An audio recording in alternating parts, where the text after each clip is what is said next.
Sistema Michoacano de Radio y Televisión presenta. Compañeras y compañeros diputados.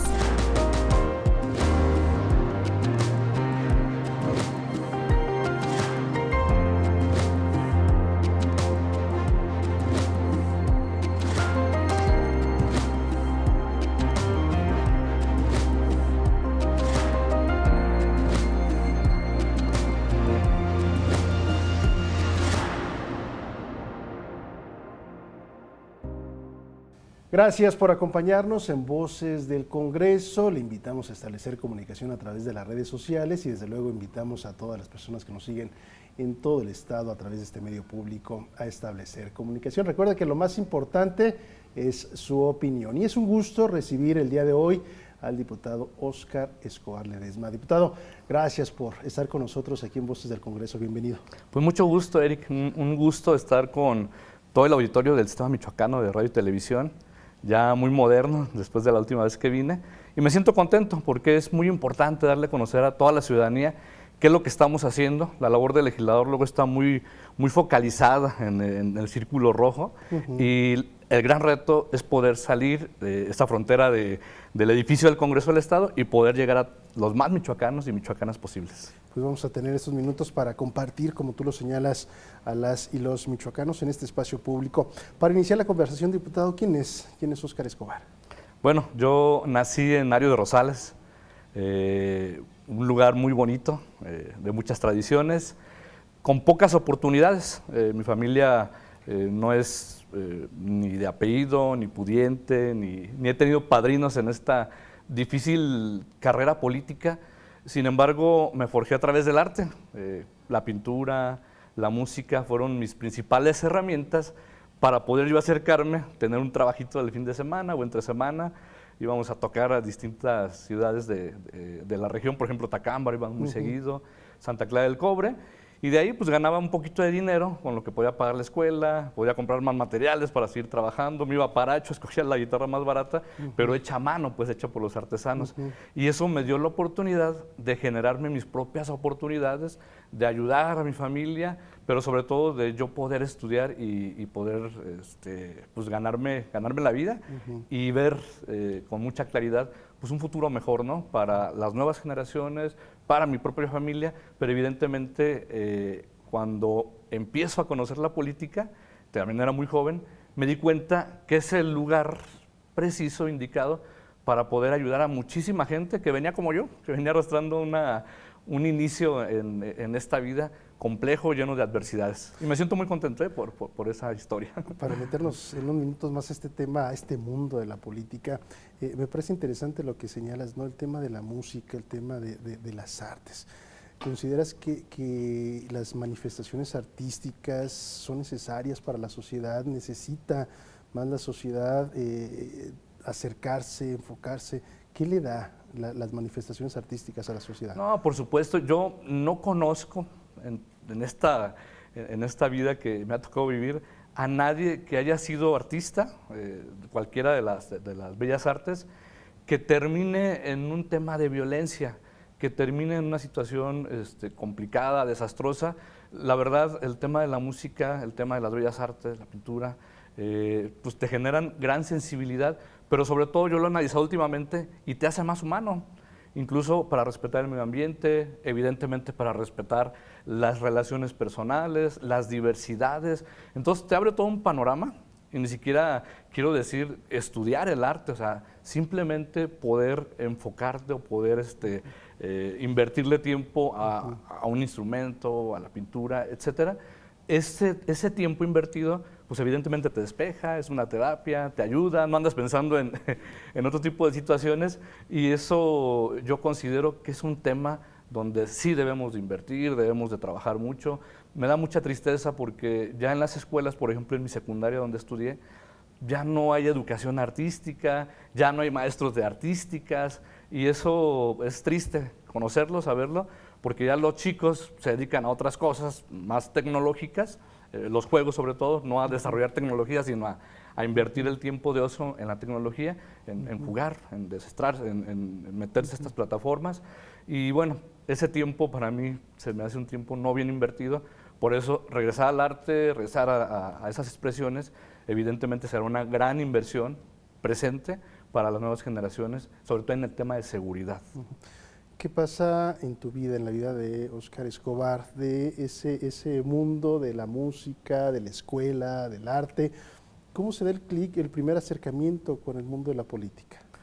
Después de la política, perdón, después de la música, que era donde conocía mucha gente. ¿Qué género tocabas antes de entrar en esa Le decían a nuestros historia? clientes que eran caras nuestras canciones, porque era música de los boleros de aquella época de oro, de los Panchos, los Tres Caballeros. ¿Toca la guitarra? La guitarra. Yo era guitarra, segunda voz, tenía una guitarrota así con una caja muy grande, acompañaba, era la segunda guitarra. Pero teníamos clientes pues, muy exclusivos con sus gustos y sí nos pagaban bien. Nos pagaban muy bien las canciones y de ahí empecé a conocer gente. Ya cuando me dedico al tema de la política, cuando cumplo los 18 años, que empiezo a andar en las campañas allá en Mario de Rosales, ya algunos políticos que ya habían sido presidentes, diputados, regidores, ya me ubicaban, al menos ya decían, mire, el muchacho, el que vino a tocar acá la guitarra. Evidentemente nadie daba un centavo por mí, porque venir de una situación complicada en el tema económico, de estar tocando fiestas el fin de semana, te deja como marcado, pues la gente te estigmatiza y dice, no, pues como un musiquillo pues de fin de semana va a tener una aspiración política. Me metí a la política, pinté bardas, toqué puertas, iba a las comunidades y ahí justamente una comunidad de mi municipio, se llama Urapa, es una zona muy aguacatera, igual que toda esa zona de Mario Rosales, Tancítaro, Santa Clara, Tacámbaro. Encontré gente muy humilde, acá estaban los ricos con sus huertas y a la casa de al lado estaban la gente pobre, la gente que no tenía oportunidades. Y la gente, cuando uno toca su puerta, pues ve la esperanza de que ya llegó alguien que le puede escuchar, que le puede resolver sus problemas, pero sobre todo la empatía. Ahí fue cuando conocí verdaderamente la empatía. Esa elección la perdimos por 5 votos. Me gustó porque andaba en la avanzada, sobre todo el trato con la gente, veía la pobreza, nos invitaban a conocer sus casas y la verdad te frustras porque uno no puede ayudar, no puede dar respuesta a esa gente y menos en las condiciones que yo venía. Sin embargo, me apunté en la siguiente campaña, ganamos por primera vez el municipio, el proyecto que yo estaba, por el que yo estaba involucrado y en la posición que tuve, fui director de desarrollo social, pues ya tuve muchísimo trato con la gente. En aquel tiempo todavía había apoyos de vivienda, piso firme, estufas ecológicas y bueno, una infinidad de apoyos que yo tenía en mi oficina y ahí la gente me empezaba a reconocer y preguntaba por mí y se acercaba, ¿no? Eso me permitió poco a poco ir creciendo, pero también poco a poco iban creciendo mis aspiraciones políticas sin dejar a un lado la música, sin dejar a un lado el arte. Yo siempre tuve ese hobby, ese tiempo invertido en las bellas artes y todavía sigo pintando el fin de semana o cada 15 días agarro el pincel. Eres joven, desde luego, pero es el mismo ánimo que tenías en esos inicios a lo que tienes ahora, este ímpetu por ayudar, por conocer, por caminar, estar cercano a la ciudadanía. ¿Es el mismo ánimo que tienes ahora en esta legislatura?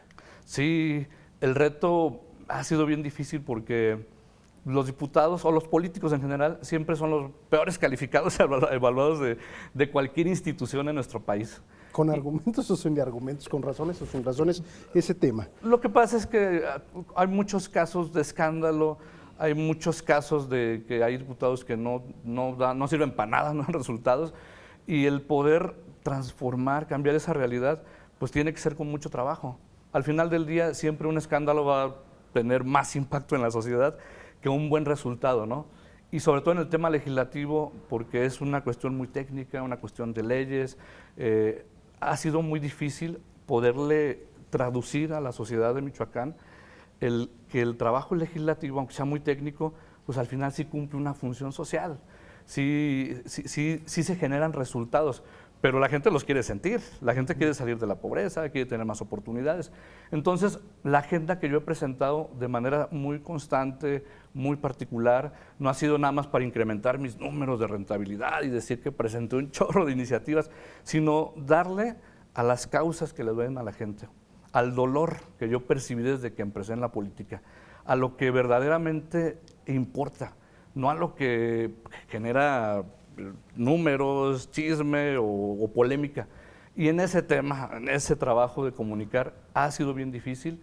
Yo, mis respetos para todos la gente que se dedica a la comunicación, todos los que informan, porque sí es bien difícil saber cómo le decimos a la gente que estamos trabajando, que estamos dando resultados, pero sobre todo la gente nos quiere ver en la calle. Hay mucha gente que no le interesa la rentabilidad legislativa, cuántas presentaste, iniciativas, cuántas te aprobaron, sino cuántas veces veniste a echarte el pozole conmigo o a entregarme una despensa. Y eso es lo que tenemos que cambiar los legisladores. Entonces, mucha comunicación, mucha constancia, pero tampoco despegarme de la sociedad que confío en nosotros. Esto que mencionas es complejo, el lenguaje o la vida, los tiempos, las dinámicas de legislativo. Es decir, es complejo traducir, ¿no? A ver, bueno, sesiones, los tiempos, hay pausas, iniciativas, aprobaciones. Entendemos que el tema de ustedes es legislar, ¿no? Y lo que tú señalas, la gente a veces quiere que sean gestores solamente, ¿no? Bueno, ¿qué me da? O cómo podemos entender cuál es su trabajo. Tenemos que hacer una pausa, regresamos para platicar sobre ese tema, cómo traducir y desde luego también adentrarnos a este trabajo que has realizado, lo que has vivido también en esta presente legislatura número 75 y temas que también tienen que ver con el periodismo, ¿no? La protección a periodistas, temas de movilidad, temas de salud, de infancias, pero esto regresando a la pausa, ¿te parece? Claro que sí. Hacemos una pausa, el día de hoy platicando aquí en Voces del Congreso con el diputado Óscar Escobar.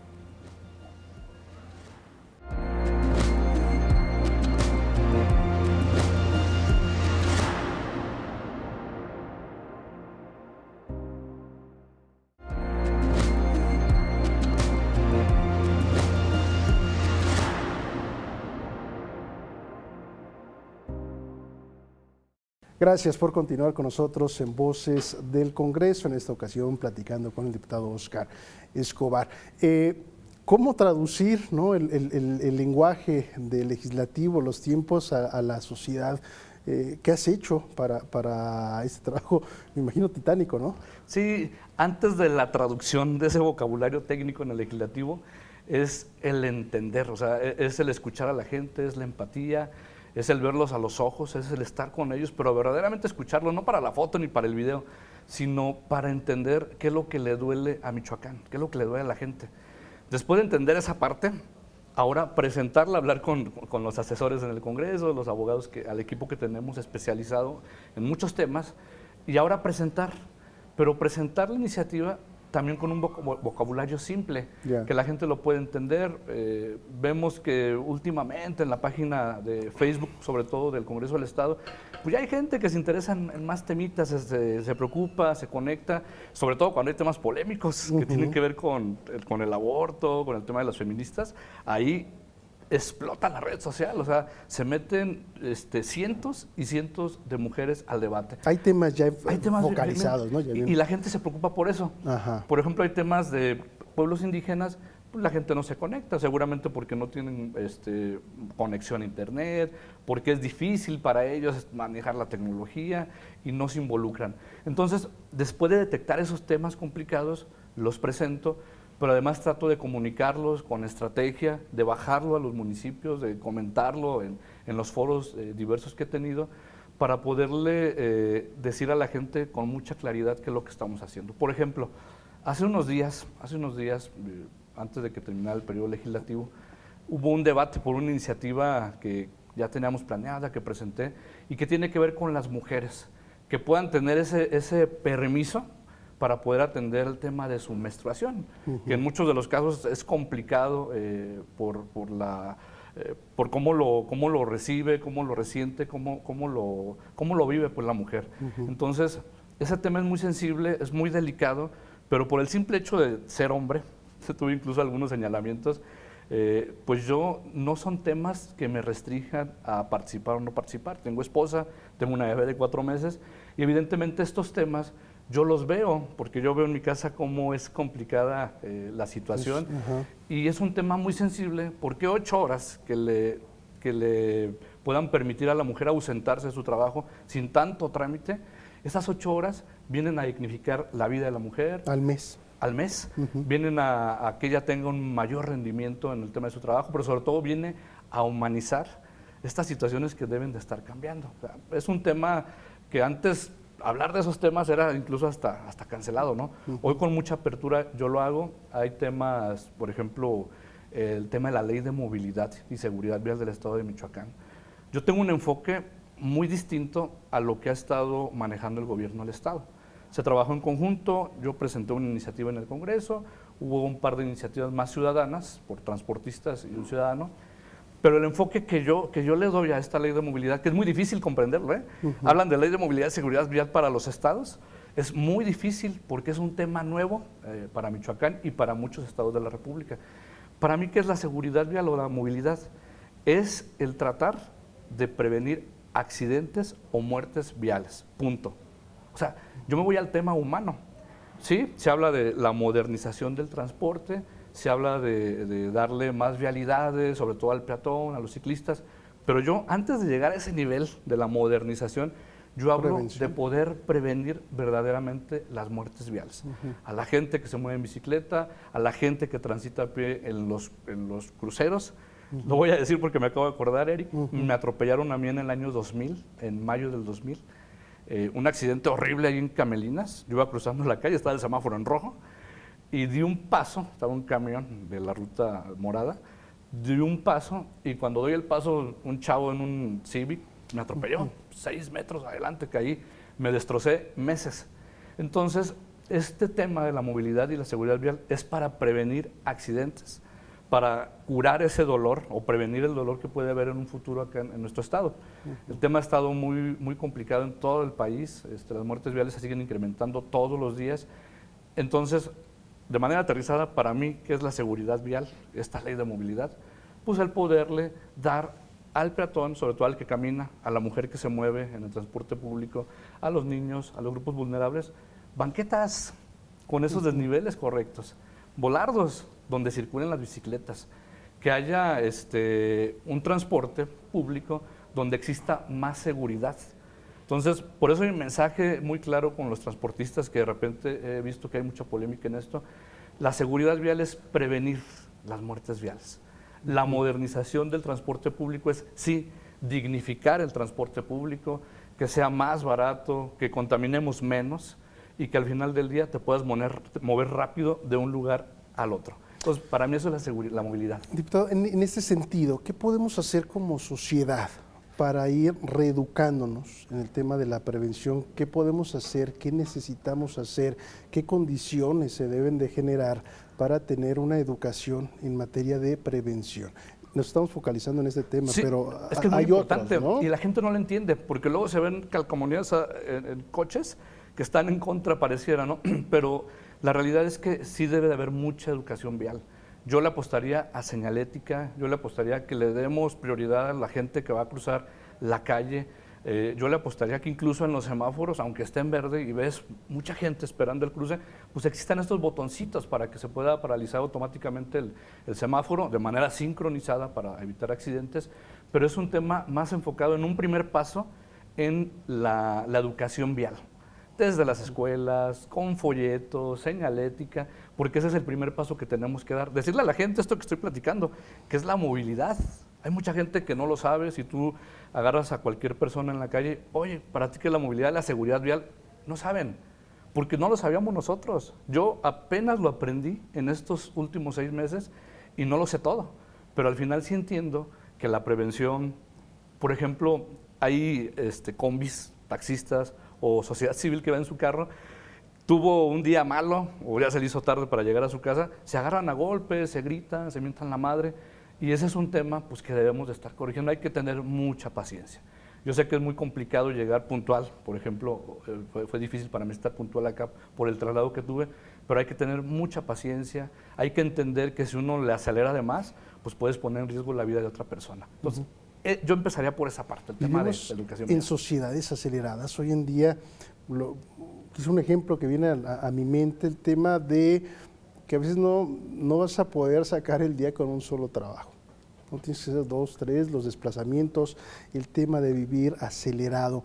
¿Esto consideras que se puede proyectar en la sociedad? Vivimos una sociedad acelerada, todo es prisa, todo lo queremos de una manera mediática, las redes sociales, si no me contesta un WhatsApp, me altero. La sociedad está alterada.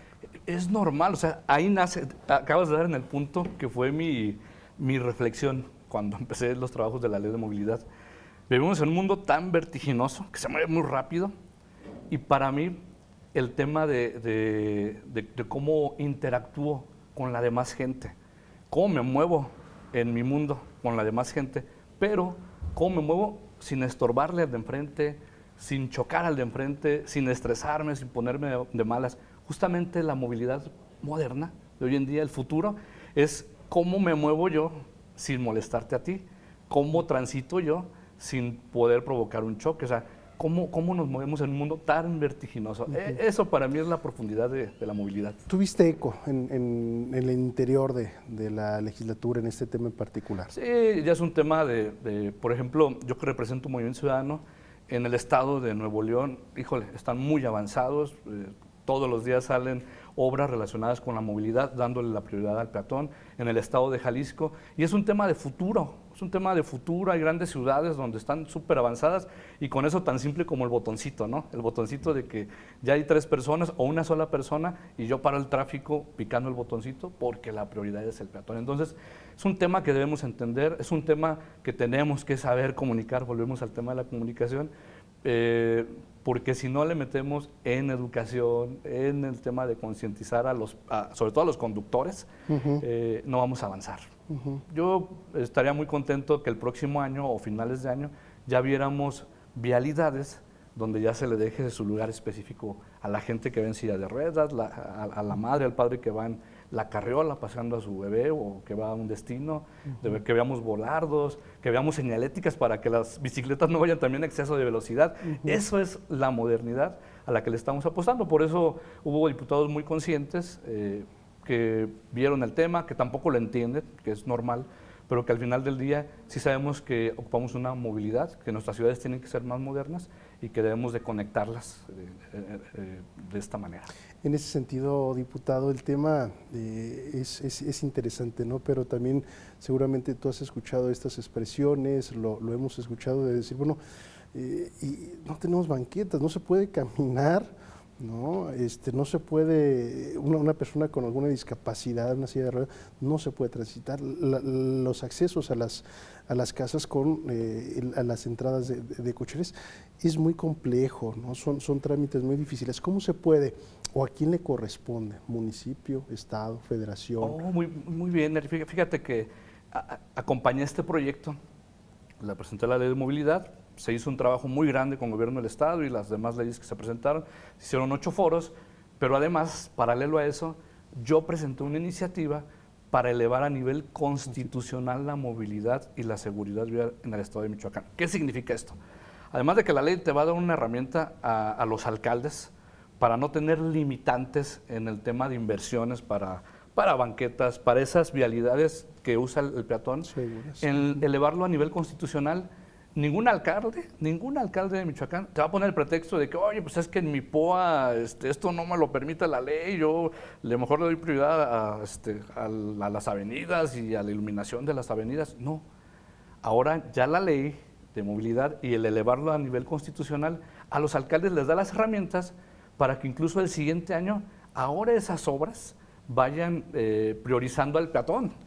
No hay pretexto para no darle prioridad al peatón. Entonces, sí viene a ayudar muchísimo porque quitaste muchos candados, muchos estorbos que había ahí. Yo reconozco mucho a las organizaciones, por ejemplo, de ciclistas, que se han dedicado sobre todo a manifestarse y a pedirle a las ciudades que tengan esos espacios dignos para que ellos puedan circular.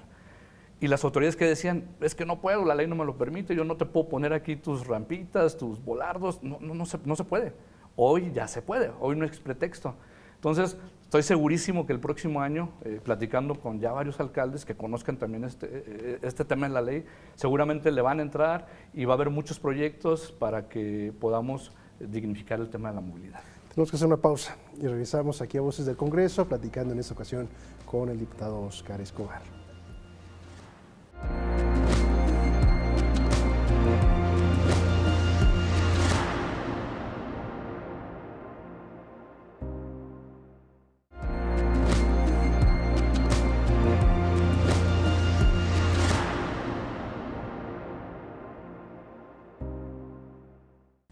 Gracias por continuar con nosotros en Voces del Congreso, platicando el día de hoy en este espacio público con el diputado Óscar Escobar Ledesma. Diputado, ligando lo que compartías en el bloque anterior, el tema de preocupaciones en materia de movilidad, el tema de la prevención para evitar accidentes, para evitar muertes, que marcan no solamente pues una pérdida de vida, ¿no?, sino que también modifican el caminar, el sentir de familias enteras. Ligarlo al tema del medio ambiente, también tienes un trabajo, lo has hecho presente en el Congreso, el tema del uso de la bicicleta. ¿Por qué ese interés? Bueno, es parte de esta estrategia de poder evolucionar en la movilidad. Yo sueño ver a Michoacán, a nuestras ciudades, a Morelia, a Pátzcuaro, Zamora, todas las ciudades de Michoacán, pues que la gente se mueva. El tráfico es muy pesado, volvemos a lo mismo, el estrés, la contaminación. Aquí es muy fácil, si alguien tiene aquí su bicicleta desde Santa María, llegas al centro en 8 o 10 minutos, dependiendo qué tan bueno seas para pedalear. Y esta situación me llevó a hacer un análisis justamente con gente que se dedica a vender bicicletas, gente que tiene sus organizaciones de ciclistas, y descubrimos, digo, ni siquiera fue el hilo negro, pero me di cuenta que hay un montón de robo de bicicletas. Hay gente, hubo una nota periodística, no recuerdo el medio, pero un grupo, una banda delictiva, se metió y abrió casas en estos fraccionamientos privados y se robaron las bicicletas porque eran ya unas muy modernas, eléctricas, unas muy costosas, unas muy sencillas, pero hay robo de bicicletas en la ciudad de Morelia como no tienen idea el auditorio. Entonces nos dimos a la tarea de poder investigar cómo estaba el tema del estatus de las bicicletas. Te robas una bici, es como si te roban un juguete. Nadie dice nada, nadie hace nada, porque la autoridad no tiene esas herramientas de poder perseguir un robo de la bicicleta. Entonces tuve que presentar una iniciativa para habilitar el Código Penal y ya un robo de bicicleta pues ya también fuera perseguido, ya fuera sancionado. Evidentemente, ¿por qué lo digo así? Porque hay gente que tiene la oportunidad de poder comprar una bicicleta tal vez económica o tal vez no tan económica, hay unas muy modernas. Pero luego se la piensan porque dicen, oye, pues de entrada ni siquiera la puedo asegurar porque si me roban la bici, pues nadie la pela. Entonces, esto va a ayudar justamente a incentivar a toda esa gente que tiene la posibilidad de poder adquirir una bicicleta del precio que sea, pero ya sabiendas de que al menos ya en la ley, si alguien cachan robando una bicicleta o si alguien hace una denuncia, pues ya puede haber alguna sanción. Y ojalá se la piensen ahí los delincuentes, ya sabiendo que cualquier bici ya tiene un valor importante en el tema del Código Penal. Claro. Por eso le estamos apostando y además es una ayuda que tenemos con la gente que se dedica a las rodadas cada fin de semana, a la gente que tiene su bici, a las propias empresas que venden bicicletas porque lo trabajé con ellos. No es un tema de que a ellos les conviene que roben las bicis, no, claro que no. Ellos son muy conscientes y les conviene mejor vender sus productos, darles un servicio postventa, pero al final del día es un ganar todos, pues. Y bueno, que también hablabas hace unos minutos de el tema de la prevención, pues también genera una cultura, ¿no?, para el respeto, para el ciclista, ¿no?, la protección, y como tú dices también, en muchas de las ocasiones son medios, ¿no?, ecológicos además, que utilizan las personas para trasladarse a su trabajo, ¿no?, y generar riqueza, y bueno, imagínense se pierde esta bicicleta, ¿no?, este medio de transporte. Me gustaría, bueno, vamos a hablar de otros temas, también preguntarte sobre el interés con las infancias, con las niñas, con los niños, el trabajo del bullying, ¿no? Que también ha habido por ahí diferentes voces, ¿no? Es que antes no pasaba nada, se le decía algo al niño, se defendía, ahora las cosas también han cambiado. Sí, fíjate que recuerdo mucho que cuando empezó la pandemia, que se cancelan las clases presenciales, empiezan las clases virtuales. Voy a mencionar esto porque me va a llevar al tema del bullying. Existe también una cosa que se denomina grooming. Era el acoso a través de las tecnologías, ¿sabes? El acoso cibernético de pues, la gente, yo le digo los lobos, pues, gente que se disfraza de un perfil falso, sobre todo adultos, que se hacen pasar por un menor de edad, que le ponen una fotito de perfil ahí y te pones un nombre de un niño, te haces amigo del niño que está del otro lado de la pantalla viendo sus videos o estando en sus redes sociales y empieza el engaño. Y no me la vas a creer, no me la van a creer, auditorio, pero esto terminaba en cuestiones fatales. Red de prostitución, a los niños los enlevaban, los embobaban, sobre todo a los niños que ya no estaban los padres pendientes de qué estaba viendo el niño, si estaba en la clase o si estaba echando relajo en las redes sociales o viendo otras cosas, y los empezaban a enganchar. Algunos los enamoraban, algunos generaban esas relaciones incluso hasta personales, muy afectivas, pero el que estaba del otro lado era un lobo. Se quedaban de ver con los niños, los prostituían, se los robaban, y esa situación es real. Nada más que no hay una estadística cierta o una dependencia que diga, el tema está así complicado. Me lo pidieron padres de familia, presento esta iniciativa, pero al mismo tiempo el bullying ha sonado desde hace muchos años, pero también no tienen, nuestros códigos no tienen las herramientas legales pues, para poderlo perseguir. Por ejemplo, en las escuelas, un maestro, aunque ya en la propia ley que rige a los maestros, a los docentes, ahí ya se advierte que cuando exista bullying, pues hay que tener atención. Había maestros que les valían, como que se hacían de la vista gorda, no se querían meter en estos problemas y veían a los niños pelear, justamente por ese tema. Si el maestro se mete un poquito más de la raya, pues ya los niños los van a estar acusando o va a haber dificultades para los docentes. Entonces el tema empezó a crecer y tuvimos casos muy específicos en Lázaro Cárdenas, una violencia que se vivió en una aula. Tuvimos casos muy específicos en otros estados de la República, donde los niños ahí estaban peleando, porque los recreos o son muy largos, o ya no hay maestros, pues los niños tienen mucho tiempo libre, y allá los niños peleándose, matándose, consumiendo drogas. Entonces el tema del bullying va más allá. Sí va en el tema de los niños, ¿no? Pero yo le estoy dando un enfoque pues todavía más allá, que tengan que intervenir los padres de familia, obviamente las autoridades educativas, los maestros. Es un tema desde casa, el tema evidentemente desde casa, pero acá tenemos que hacer las adecuaciones legales para poderlo reconocer, darle más atribuciones y que no haya omisiones. Particularmente un tema que yo presenté, el grooming, es que si un maestro detecta que hay ese grooming, el tema de que si el maestro omite porque no le conviene meterse con el hijo de no sé quién, mejor no digo nada. El tema de las omisiones también ya está claro con esta propuesta que hago. Es decir, que quien sea omiso, pues casi es cómplice de lo que está pasando. Entonces, dar esas atribuciones, y por eso estoy reconociendo un poco más el tema del bullying en las escuelas públicas. Lo mencionas, situaciones que se viven y que también, lo mencionas, ¿no? Es un tema de casa, ¿no? Lo que está pasando, lo que estamos dejando de hacer como papá, como mamá, como personas adultas en la formación de las niñas, los niños, los jóvenes. ¿Hay omisiones que puedas tú señalar, que puedas analizar, que están marcando estas sociedades, que están marcando las generaciones de las niñas, de los niños? ¿Hay intereses también detrás de todo esto? Sí, sobre todo hay exceso, ¿cómo lo puedo decir? O sea, de que los padres, por desentenderse, por tener más tiempo para hacer sus actividades, se desentienden, pero definitivamente del niño. O sea, hay que estar al pendiente. Si lo mandan a la escuela, pues hay que estar al pendiente.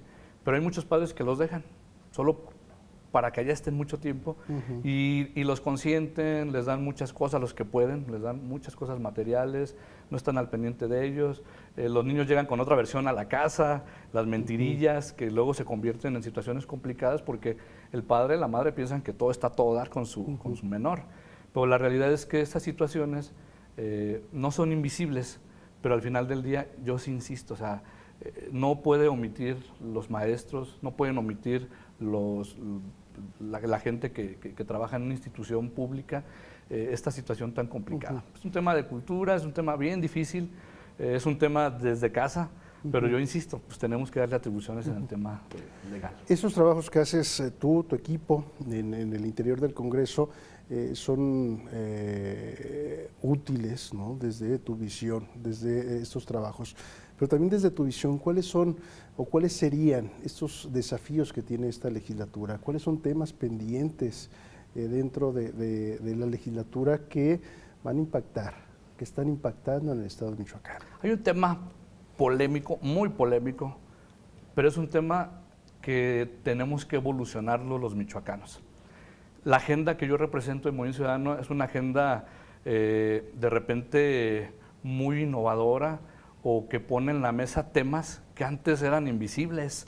¿Qué te quiero decir con esto? Hay un tema en particular en Michoacán donde hay las famosas terapias de conversión. Yo respeto mucho el tema de las orientaciones sexuales de cada individuo y en este tema particular, algunas familias en Michoacán, porque les da pena que su hijo tuvo una orientación distinta en el tema sexual, como que se apenen, se sientan como observados, perseguidos, les dé vergüenza y obligan desde que son menores de edad a sus hijos a meterlos en estas terapias.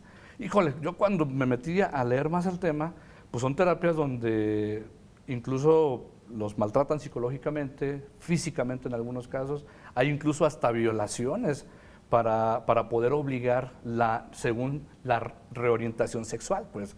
Entonces, el tema de las orientaciones sexuales es un tema de mucho respeto, la diversidad sexual es un tema de muchísimo respeto que todos tenemos que respetar. Pero si volteamos un poquito al pasado, yo estimo 10 años atrás, era un tema totalmente estigmatizado. Y hoy no, hoy son las libertades de las y los ciudadanos. Este tema lo voy a presentar ya en la apertura del siguiente periodo legislativo para poder prohibir, pero incluso para penar legalmente el tema de estas terapias de conversión, porque viene a atentar contra los derechos de la persona, contra la dignidad humana, pero es un tema que tal vez tampoco muchos michoacanos lo conocían, pero es un tema que se da y termina de manera trágica. ¿Por qué inhibirle los derechos a las personas por sus orientaciones sexuales? ¿Por qué obligarlos? ¿Por qué lastimarlos? ¿Por qué reprimirlos? Y ahí justamente entran los problemas emocionales que puede tener este grupo minoritario, lo que es la comunidad, y al final del día es un tema que le estoy apostando, le estamos metiendo, estamos escuchando, porque además me he juntado con ellos, lo he platicado, y es un tema que nada más hay que hacer algunas adecuaciones al Código Penal, homologarlo con el federal y poderle dar empuje en el Congreso del Estado. Oscar, tenemos que hacer una pausa. Regresamos ya al último bloque aquí en Voces del Congreso, platicando en esta ocasión con el diputado Oscar Escobar. Pausa y regresamos.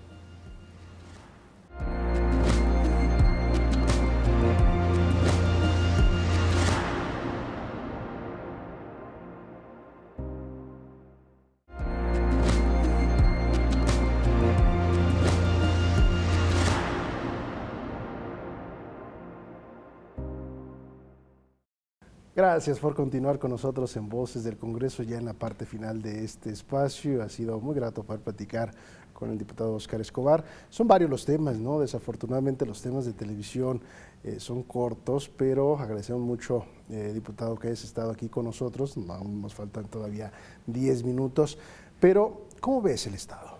Eres parte de, ¿no? Y además quienes integran, ¿no?, el Congreso son personas que toman decisiones, ¿no?, que son quienes pueden también cambiar rumbos, ¿no?, de un Estado. ¿Cómo lo ves? Pues lo he visto desde hace mucho tiempo, un Estado bien difícil, pero un Estado, bueno, yo siempre opino y digo que mientras más difícil sean las cosas en la vida, evidentemente es más grande el reto, pero también es más grande la oportunidad. Michoacán tiene todo para ser una gran potencia en nuestro país, para atraer grandes inversiones, para poder generar muchas oportunidades. Tenemos una riqueza enorme, humana, natural. Y en ese tema de las adversidades, en ese tema de los problemas reales de Michoacán, es donde me he enfocado. Hoy que estoy desde una visión moderna, una visión nueva de hacer política, una visión que me ha ayudado a reelegirme, incluso ya de manera consecutiva en el distrito de Tacámbaro, que una reelección es bien complicada y más en una zona tan difícil del estado de Michoacán. Eso implica afrontar los retos, pero de frente, o sea, dar la cara, salir al quite, escuchar siempre a la gente. Y ahora en lo que se viene, en mi agenda legislativa, en la agenda naranja del Movimiento Ciudadano, pues es justamente darle voz a esas causas que siguen siendo invisibles. En Michoacán, quiero decir algo muy importante, en el proceso pasado, Movimiento Ciudadano tuvo una votación muy importante, histórica, que le valió tener representantes populares en el Congreso del Estado, al menos una diputada. Por cuestiones muy respetables, decide la diputada no estar en la bancada de Movimiento Ciudadano. Por cuestiones del destino, me incorporo a la bancada naranja, me nombran coordinador de la bancada naranja, somos una bancada recién formada, reconocida ante las leyes electorales, más no en el Congreso del Estado. Estamos en una lucha incluso en el Tribunal Electoral a nivel federal que nos reconozcan este derecho. ¿Por qué? ¿Por qué esta pelea en los tribunales? Porque hay mucha gente en Michoacán que piensa las cosas y que ve las cosas de una manera distinta, que conoce el trabajo que ha hecho Movimiento Ciudadano en el estado de Nuevo León, en el estado de Jalisco, que le ha dado seguimiento a estos gobernadores, sobre todo al último que está muy joven, Samuel García, sobre todo al alcalde de Monterrey, Luis Donaldo Colosio, y han visto que pueden encontrar un refugio la gente de la sociedad civil para poder encauzar y para poder resolver esos temas que les preocupan. Entonces, ¿por qué no darle voz a esa gente que votó en el 2021 por Movimiento Ciudadano? Esa es la búsqueda. Por eso la agenda naranja, la agenda del Movimiento Ciudadano, que tiene que ver con la movilidad, que tiene que ver con la diversidad, que tiene que ver con el cuidado de las infancias y que tiene que ver con muchos temas, es una agenda que yo estoy abanderando de manera contundente junto con el diputado Víctor Manríquez para que podamos materializar estos temas. Pero ¿yo qué busco? Pues no busco polarizar, yo no busco pelear. Yo creo que en un estado tan complejo como Michoacán, en nuestro país que hay mucha polarización, a mí no me late el tema de que se estén peleando unos con otros, porque si yo entro en la dinámica de estar de un lado o de otro lado, pues lo que va a pasar es que estos temas tan importantes, tan relevantes que estoy poniendo en la mesa, pues me los van a vetar, me los van a hacer a un lado y jamás se van a materializar. Me gusta el diálogo, me gusta el debate, me gusta deliberar con las ideas, pero sobre todo me gusta respetar el trabajo legislativo. Sabemos que hay muchos temas, que luego las comisiones no están funcionando, que hay intereses particulares en el Congreso del Estado, pero aún y con esas adversidades, lo repito, aún y con esas grandes piedras en el camino, tenemos que saber lidiar en Michoacán. Si lo hemos hecho, mucha gente trabajadora de Michoacán todos los días se tiene que levantar y superar muchos retos. Entonces, ¿por qué no hacer lo mismo que hace toda la gente en Michoacán? Pues hay retos en el Congreso, hay obstáculos. ¿Cómo los voy a brincar? Dialogando, platicando, haciéndoles ver esta realidad, no peleando, pues. Ya se llegará la siguiente elección y cada quien tomará su decisión, pero desde mi postura de Movimiento Ciudadano es aprovechar lo bueno, reconocer lo bueno que ha hecho el presidente de la República, que han sido tal vez muchas cosas, pero también representar una nueva alternativa para la política de Michoacán. Que soñamos con Michoacán, pues que haya inversión, que tengamos esa seguridad que tanto hemos añorado, que la gente pueda tener mejores trabajos, que ya no emigren a Estados Unidos, sino que se queden aquí en nuestro estado a trabajar y a generar riqueza. Hablas de destino, que el destino te puso ahí. Hablas de otra visión, otra agenda, ¿no? ¿Fue complejo, sencillo? ¿Qué pusiste sobre la balanza al dejar Acción Nacional, llegar a Movimiento Ciudadano? Mis valores, muy claro.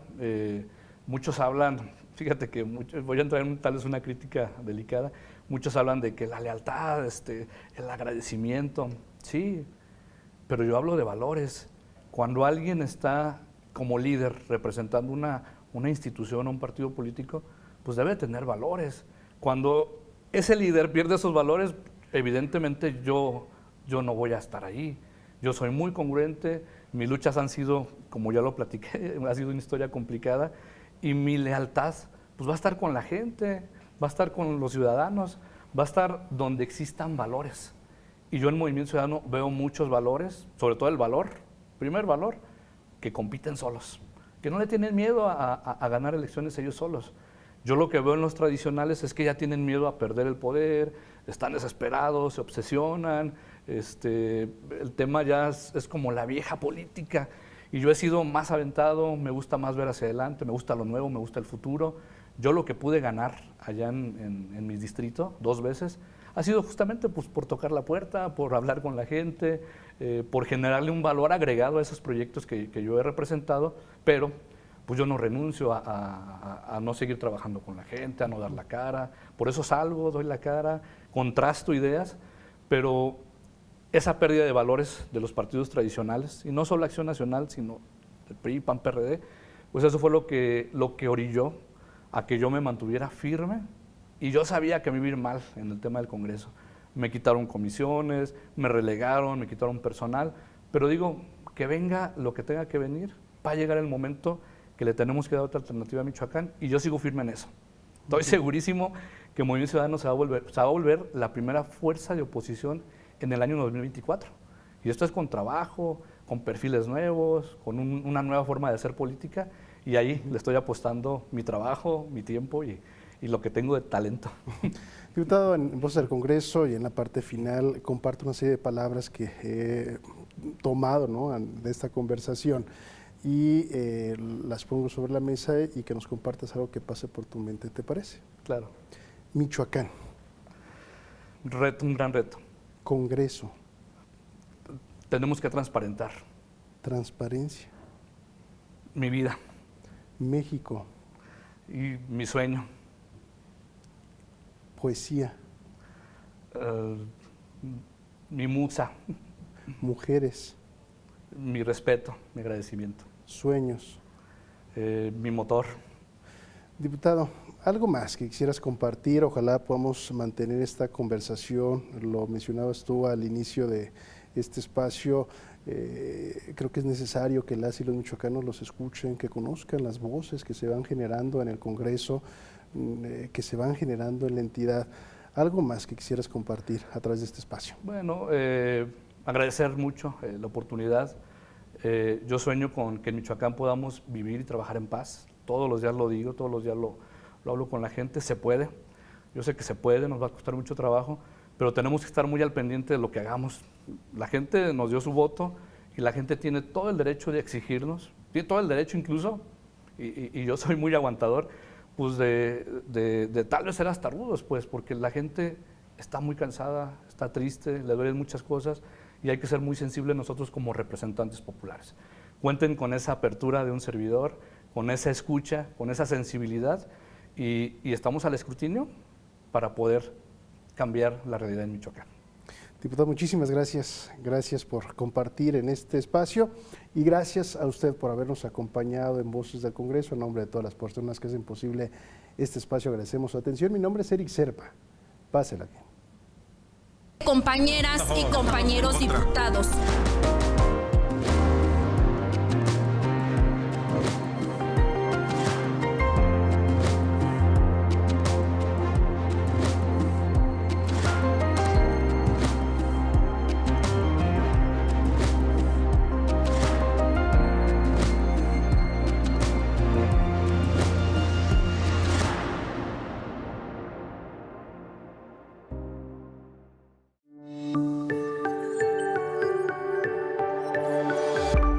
Sistema Michoacano de Radio y Televisión presentó